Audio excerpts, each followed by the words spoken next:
베드로후서는 교회가 직면하고 있는 진리에 대한 시련을 말하고 있다. 교회에 거짓 선지자와 거짓 선생이 침투하여 혼란을 부추기고 있었다. 이러한 이단들의 활동은 크게 세 가지이다.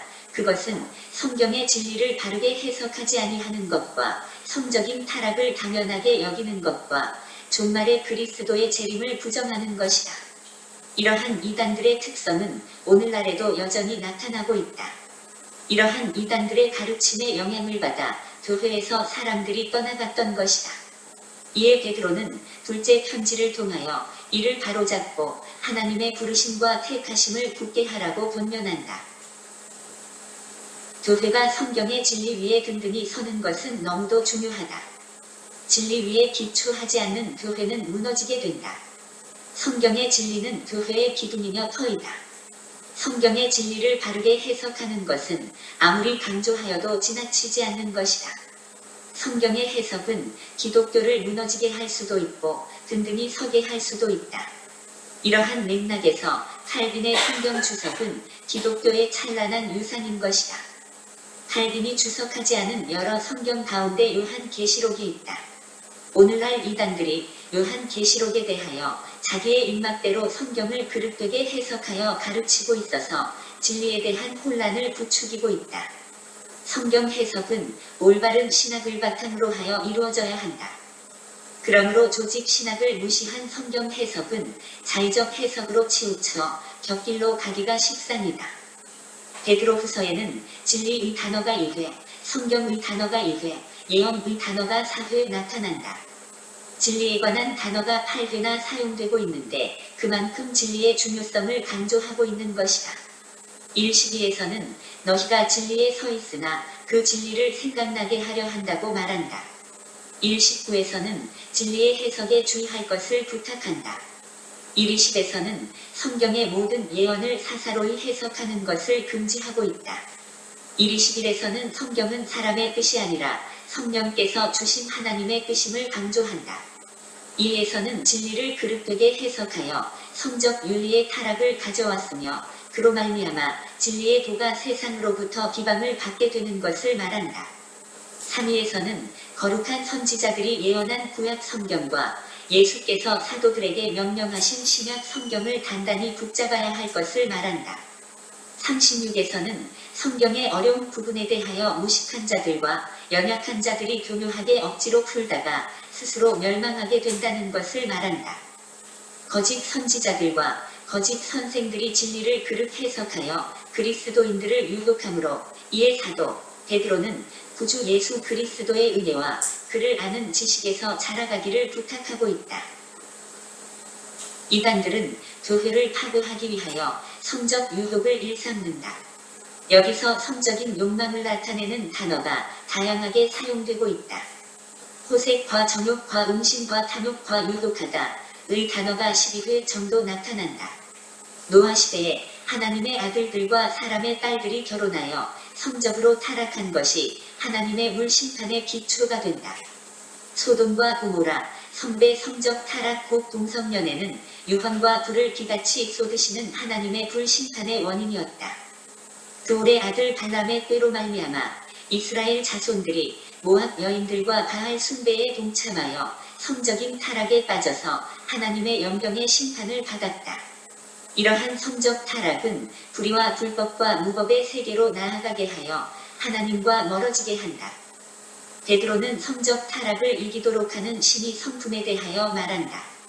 신적 성품은 육체의 정욕 때문에 세상에서 썩어질 것을 피하도록 돕는다. 신적 성품이 없는 자는 맹인과 같아서 죄 가운데 쉽게 넘어지게 마련이다. 여기서 거룩한 신적 성품 8가지를 말하고 있는데 그것은 믿음과 덕과 지식과 절제와 인내와 경건과 형제 우애와 사랑이다. 특히 덕과 절제와 경건과 사랑은 육체의 성적인 욕망을 강력하게 억제하는 것이다. 이단들은 그리스도의 재림에 대하여 실망하게 만든다. 그리스도의 재림이 없다고 말하거나 이미 그리스도의 재림이 지나갔다고 말하여 낭망하게 만든다. 말세에 그리스도의 재림을 조롱하는 자들이 일어나지만 그리스도의 재림은 반드시 이루어진다.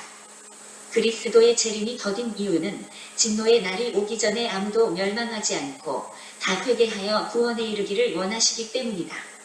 재림의 시간에 대하여 인간의 시간 개념으로 판단할 일이 아니다. 주께는 하루가 1000년 같고 1000년이 하루와 같다. 주의 목전에는 1000년이 지나간 어제 같으며 밤의 한경정 같을 뿐임이니이다. 재림의 시간을 역사적으로 계산하여 정확하게 맞추고자 하는 모든 시도는 허구임이 드러났다. 그러나 그 날과 그 때는 아무도 모르나니 하늘의 천사들도 아들도 모르고 오직 아버지만 아시느니라. 주의 날은 도둑과 같이 갑자기 임한다. 홍수 전에 노아가 방주에 들어가던 날까지 사람들이 먹고 마시고 장가 들고 시집 가고 있으면서 홍수가 나서 저희를 다 멸하기까지 깨닫지 못하였으니 인자의 임함도 이와 같으리라. 주의 날에는 하늘이 떠나가고 땅의 물질이 뜨거운 불에 풀어지는 큰 변화가 있고 새 하늘과 새 땅이 임한다. 그 날에는 즉시 해가 어두워지며 달이 빛을 내지 아니하며 별들이 하늘에서 떨어지며 하늘의 변능들이 흔들린다. 이러한 종말의 징조는 전쟁과 기근과 전염병과 큰 지진과 바다와 파도의 성난 소리와 거짓 선지자와 적그리스도의 출현으로 나타난다. 베드로는 그리스도 재림의 날의 주 앞에서 점도 없이 흠도 없이 거룩한 모습으로 서게 되기를 부탁한다. 바울이 임종 직전에 디모데후서를 기록하였다면 베드로는 임종 직전에 베드로후서를 기록하였다. 베드로는 자신의 인생 장막을 벗을 때가 임박하였다고 말한다. 베드로는 예수 그리스도와 동행하였으며 변화산에서 이는 내 사랑하는 아들이요 내 기뻐하는 자라는 소리를 빛난 구름 속에서 생생하게 들었다. 따라서 예수 그리스도의 능력과 재림은 자신이 교묘하게 만든 이야기가 결단코 아님을 말한다. 베드로후서는 보배로운 약속과 보배로운 믿음을 소유하고 살아가는 사랑하는 자들에게 이단의 유혹을 이기고 승리하도록 부탁하고 있다. 이 시간 이제 베드로후서 말씀에 대해서 돌아보기를 원합니다. 베드로 전서의 말씀은 주로 교회에 흩어져 생활한 디아스포라 교회들의 외부적인 고난, 그래서 이제 로마 정부로부터의 핍박, 고난, 이렇게 외부로부터 오는 고난에 대해서 위로하기 위하여 베드로전서를 기록하였다면 베드로후서는 이제 내부적인 고난, 어려움, 내부적으로 거짓 선생, 거짓 선지자, 이단의 교훈들이 일어나서 교회가 내부적으로 대단히 무질서하고 혼란한 어려움을 겪고 있는 그런 문제를 해결하기 위하여 이제 사도 베드로가 이 둘째 이 편지를 기록하여 보낸 것입니다. 여기에 보면 이제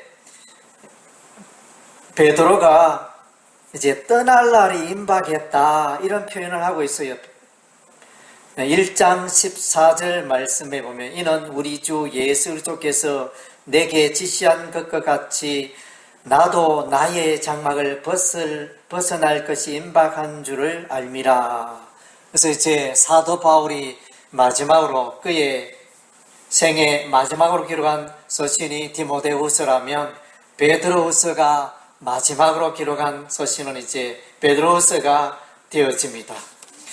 그리고 이제 이 베드로후서에 문제가 되는 게 그 사건을 이렇게 보면 이제 크게 세 가지로 이렇게 볼 수 있습니다.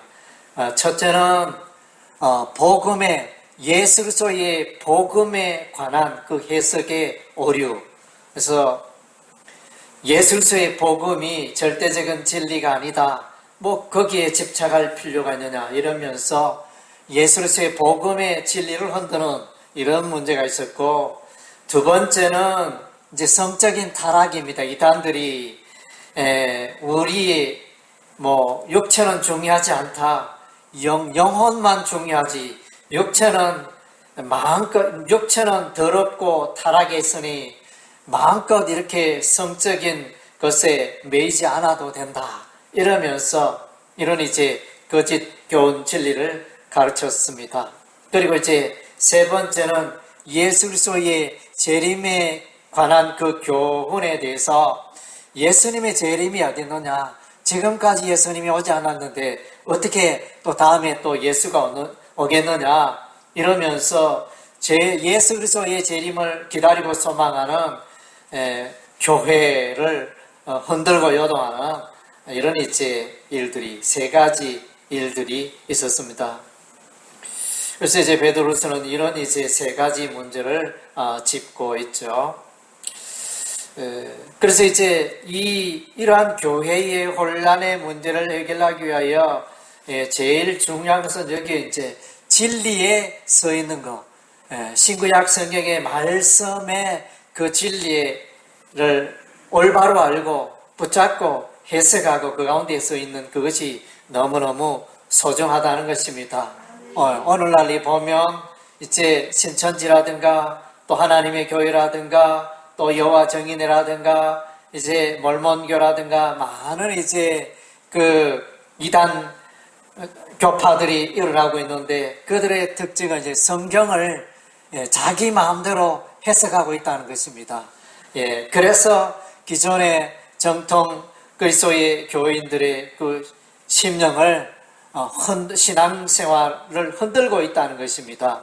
그래서 문제는 이제 기존의 교회들이 성도들이 이 성경에 대한 지식이 너무나 얇고 또 체계적이지 못하고 그러다 보니까 이단들의 그 가르침에 너무 쉽게 넘어가고 유혹이 되고 하는 이제 그런 문제가 있다는 것입니다. 그래서 이제 바울은 여기 베드로후서에 보면 지식이라는 단어, 그노시스라는 이 단어를 많이 사용하고 있습니다. 그리고 이제 알다라는 또 단어도 알아가라. 그래서 베드로후서 마지막 3장 끝절에 보면 베드로서 3장 18절에 오직 우리 주 곧 구주 예수 그리스도의 은혜와 그를 아는 지식에서 자라가라. 알아가는 알다는 이 동사가 사용되었고 그 다음째 지식, 그노시스, 아는 그를 아는 지식, 이런 식으로 이제 지식이 없기 때문에 우리가 무지하고 넘어가고 이런 게 참 많지 않습니까? 요즘 유튜브에 보면 많은 지식들이 올라와서 우리가 이제 예전에 알지 못하던 건강의 지식 또 여러 가지 생활의 지식, 유용한 지식들을 우리가 많이 습득을 하고 있습니다. 그러나 반면에 또 거짓 지식도 많아요. 가짜 뉴스, 가짜 정보, 진실이 아닌 것이 진실인 것처럼 포장되어가지고 올라오는 그런 이제 뉴스 정보들도 많이 있는 것입니다. 그래서 이제 우리는 이런 시대에 이것을 분별할 줄 알아야 되는데 오늘날 교회도 이제 마찬가지로 이단의 가르침과 이단의 교훈들을 잘 분별하는 그것이 필요하다는 것입니다.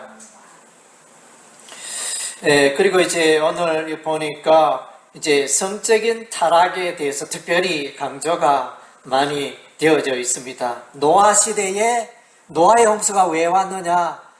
결국은 거기 보면 하나님의 사람의 아들들과 또 세상 사람들의 그 아들들이 결혼을 육체로 연합하고 결혼하여 하나님의 뜻과는 거르뜨게 가는 그런 장면을 말씀해요. 그 사건 이후로 하나님께서 그 땅의 사람들을 썰어버리기로 작정하시고 노아의 홍수를 내리십니다.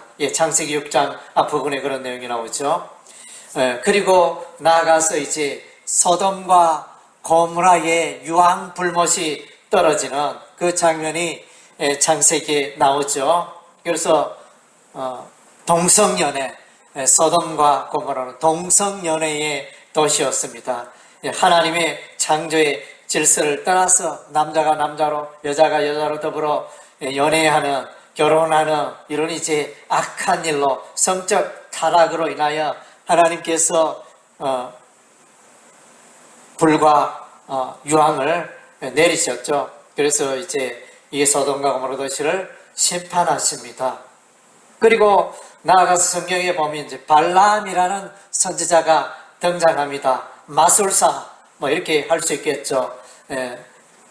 모압 나라의 부탁을 받아가지고 이 발람 마술사가 나서서 이스라엘을 저주하고 이스라엘을 타락하게 하려고 여러 가지 유혹과 방법들을 동원했지만은 하나님께서 다 저주시키고 수포로 돌아가게 하고 그렇게 했지만은 나중에 이제 이 발람이 수를 내 가지고 이스라엘 백성들로 하여금 모압 평야, 모압 광야에 있는 이스라엘 백성들을 유혹하여 미디안의 여인, 모압 여인과 이렇게 잠자리를 같이 하고 성적으로 타락하게 하는 이런 이제 계략을 세워서 마침내 이스라엘이 무너지고 망가지고 하나님의 징계를 받는 이런 장면들이 나타납니다.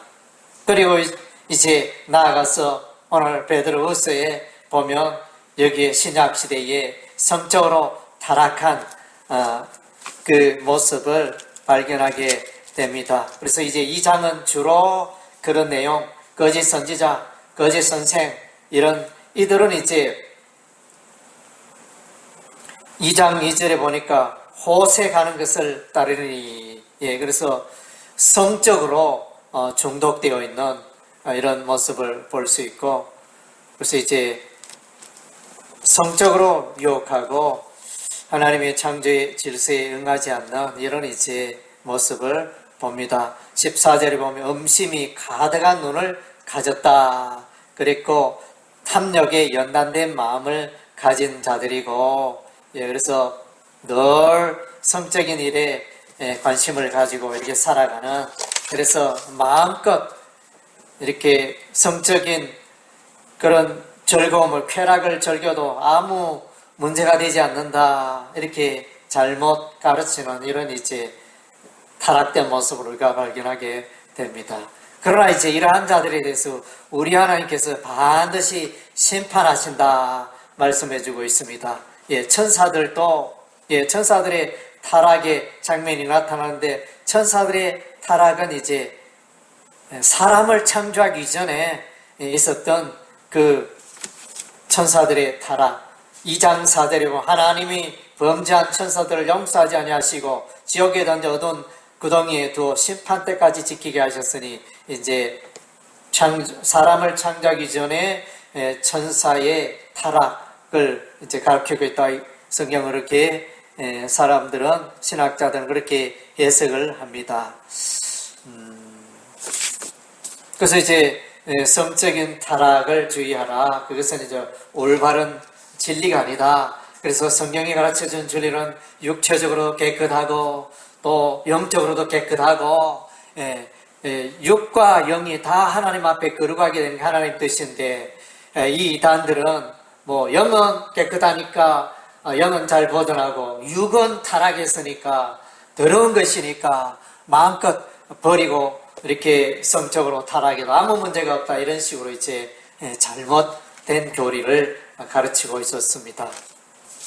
그리고 이제 예수 그리스도의 재림에 관하여 그래서 베드로서 3장에는 이제 재림에 대해서 말씀하고 있는데 4절에 보니까 이르되 주께서 강림하신다는 약속이 어디 있느냐 조상들이 잔으로부터 만물이 처음 창조될 때와 같이 그냥 있다 하니 이러면서 이제 조롱하는 재림 그런 거 없다 이러면서 아주 부정하는데 그래서 이제 해석을 합니다. 하루가 천년 같고 천년이 하루 같은 이것을 잊지 마라. 하나님께서 아직 하나님의 심판이 임하지 않는 것은 모든 영혼들이 회개하고 구원받기를 원하기 때문에 그래서 이제 아직 재림이 임하지 않았다. 심판이 임하지 않았다. 이렇게 말씀해 주고 있습니다. 노아 시대는 물로 심판을 받았지만은 마지막 날에는 불로 우리 하나님이 심판하실 것이다. 불심판을 또한 이제 말씀해 주고 있습니다. 그래서 이제 우리가 심판날에 거룩하고 이롭고 바로 설 수 있도록 우리의 몸과 삶을 마음을 성결하게 유지해야 할 것을 또한 말씀해 주고 있습니다. 그리고 이제 또 성경 해석에 관하여 예, 베드로서 3장 16절에 보면 또 그 모든 편지에도 이런 일에 관하여 말해서 그 중에 알기 어려운 것이 들어있으니 무식한 자들과 굳세지 못한 자들이 다른 성경같이 그것도 억지로 풀다가 스스로 멸망하느니라. 그래서 이제 성경을 억지로 이렇게 인간의 지혜로 막 풀다 보면 이제 영 논리도 맞지 않고 하나님의 원래의 의도와는 다른 그런 이제 성경 해석이 되어집니다. 그래서 이제 오직 예수 그리스도를 아는 지식에서 자라가라 이렇게 말씀해 주고 있고, 특별히 1장 후반부에는 1장 19절에 또 우리에게는 더 확실한 예언이 있어 어두운 데를 비추는 등불과 같으니 날이 새어 샛별이 너희 마음에 떠오르기까지 너희가 이것을 주의하는 것이 옳으니라. 먼저 알 것은 성경의 모든 예언은 사사로이 풀 것이 아니니 예언은 얻는지 사람의 뜻으로 낸 것이 아니요 오직 성령의 감동하심을 받은 사람들이 하나님께 받아 말한 것임이니라. 그래서 이제 성경 해석에 신중하고 성경 해석에 있어서 성령의 인도하심을 받아가지고 올바르고 정확한 해석이 이루어져야 한다. 그것을 이제 말씀해 주고 있습니다. 베드로서 이런 이제 전체적으로 복음의 진리를 흔드는 이런 문제가 있는데, 그래서 이제 사도 베드로는 예수 그리스도의 초림을 말하고 예수 그리스도의 재림을 말하고, 그래서 또 내가 친히 예수님과 함께 있었고, 변화산상에 있을 때 예수님께서 변화되는 신적인 모습으로 하나님의 영광 가운데 거하는 그 모습을 보고 예수 그리스도가 친히 하나님의 아들이심을 확인하였다. 그래서 내가 여러분들에게 말한 것이 그냥 만든 이야기가 아니다. 그것을 명확히 체험적으로 사도 베드로가 고백합니다. 1장 16절에 보면 우리 주 예수 그리스도의 능력과 강림하심을 너희에게 알게 한 것이 교명이 만든 이야기를 따른 것이 아니요 우리는 그의 크신 영을 친히 본 자라. 지극히 큰 영광 중에 이런 소리가 그에게 나기를 이는 내 사랑하는 아들이요 내 기뻐하는 자라 하실 때 그가 하나님 아버지께 존귀와 영을 받으셨느니라. 그래서 이제 너무나 우리가 전하는 이 복음의 진리는 확실하고 진리다. 그래서 이제 그때 당시 많은 교인들이 이 복음의 진리, 베드로가 가르치는 이 진리, 사도들이 가르치는 이 복음의 진리에 대해서 의문점을 달고 그렇게 회의감이 일어나는 그러한 때에 베드로가 이제 이 예수 그리스도의 복음의 진리를 바로 가르치며 너희가 예수를 아는 지식에서 자라가라 이렇게 부탁해 주고 있습니다. 그리고 이제 베드로후서의 대조가 되는 장면이 있는데, 베드로후서는 이제 독특한 표현이 있는데 1장 4절에 보면 신의 성품에 참여하라. 그래서 새로운 개역 개정에는 이제 신성한 성품에 참여하는 자가 되게 하란다. 이렇게 번역이 되어 있는데 1장 4절에 보니까 이로써 그 법외로 그 지극히 큰 약속을 우리에게 주사 이 약속으로 알면 너희가 정욕 때문에 세상에서 썩어질 것을 피하여 신성한 성품에 참여하는 자가 되게 하려 하셨으니, 결국은 이제 이것은 성령의 열매와 같은 맥락이라 할 수 있겠습니다. 보니까 너희가 1장 5절부터 그러므로 너희가 더욱 힘써 너희 믿음의 덕의 지식의 절제를, 절제의 인내를, 인내의 경건의 형제 우애를, 형제 우애의 사랑을 더하라. 그러니까 신적인 성품, 이런 것들은 신적인 성품이다. 다르게 표현하면 이것은 이제 또 성령의 열매가 되겠죠. 사랑과 희락과 화평과 충성과 온유와 절제와 오래 참음과 자비와 양선과 이런 이제 9가지 성령의 열매가 있는데, 결국은 이제 신적인 성품 가운데 나아가는 게 필요하다. 그래서 신적인 이 성품에 날로 진보가 있기를 바란다. 이렇게 말을. 이런 사람이 있는가 하면 반면에 보면 그 마음속에 육신의 욕망이 가득해서 불의의 값으로 불의를 당하며, 그래서 늘 쾌락을 즐기고 연애를 페스티벌을 즐기고 음심이 가득한 눈을 음심이 가득하다 이 말은 벌써 이게 간음이 생활화되어진 그 눈, 뭐 처음으로 뭐 그것에 성적인 관심이 있다 이게 아니고 벌써 이런 분야에 타락해가지고 습관이 돼가지고 성적인 타락에 중독이 된 이런 이제 모습을 보여주고 있습니다. 그래서 성적인 타락에 대해서 우리 하나님은 이렇게 징계를 하잖아요. 오늘날 이 세상이 말세인지 코로나 그 바이러스가 만연하고 말세적인 증상을 보이고 있고 또 동성연애 이거 뭐 지금까지 우리가 동성연애에 대해서 성경에나 있지 일반 사회는 그렇게 걱정하지 않았는데 이것이 막 대대적인 무브먼트가 일어나고 운동이 일어나고 이래서 정말로 동성연애가 자유롭게 포장이 되어지는 이런 법령이 막 올려지고 이래서 우리가 요즘 반대하고 있는데 그래서 이제 성적으로 타락하면 마침내 하나님의 심판이 징계가 임할 수밖에 없다는 것입니다. 그래서 이제 오늘날 이 베드로후서의 이 말씀 우리가 읽으면서 그래서 성경 해석을 우리가 성경의 복음의 진리를 바로 붙들어야 되겠다. 또 우리가 또 우리의 삶이 성적으로 타락되어 있지 않는가 우리의 삶을 돌아보고 또한 이제 우리의 삶은 과연 예수 그리스도의 재림을 소망하고 기다리고 예수 그리스도의 재림을 의심하고 있지는 않는가. 그래서 이제 우리의 삶을 돌아보고 이렇게 늘 이제 경건의 삶을 연습하고 깨어있고 또 이렇게 이단 세력을 물리치고 승리하는 우리의 삶이 되어야 할 줄로 믿습니다. 아멘.